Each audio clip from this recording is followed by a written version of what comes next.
Video last వరకు చూస్తే నా ప్రెస్టేషన్ అయితే పీక్స్‌కెళ్ళిపోతది. ఈ వీడియో ఎందుకు తీస్తున్నానంటే, ఈ వీడియో చూసి ఇంకొంతమందైనా ఇలాంటి పనులు చేయకుండా ఉంటారని నా ఒపీనియన్ అనమాట.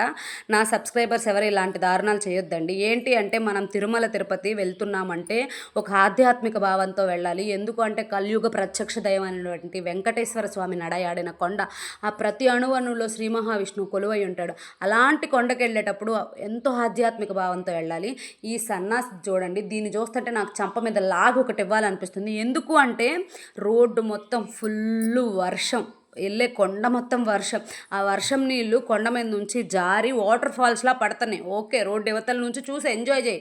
ఎవరు వద్దనలేదు. అంతేగాని రోడ్డు క్రాస్ చేసుకుంటూ వెళ్ళే వెహికల్స్, వచ్చే వెహికల్స్ దాటుకుంటూ నువ్వెళ్ళి అక్కడ టైటానిక్ ఫోజులిస్తూ ఇది ఎళ్ళడమే కాదు, వాళ్ళ ఆయన్ని కూడా పిలుస్తుంది. రండి మనం ఫోజ్ ఇద్దామని.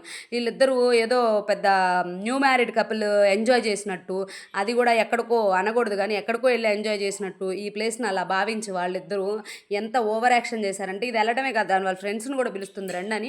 ఈ మందందరూ రోడ్డుకి అడ్డం పడిపోతుంటే ట్రాఫిక్ జామ్ అయ్యి ఈళ్ళని కారోడన్నా గుద్దితే ఎవడిదండి తప్పు? మళ్ళీ మనల్ని గుద్ది ఆ కారు బోల్తా పడి దానిలో ప్రాణ నష్టం ఎందుకండి?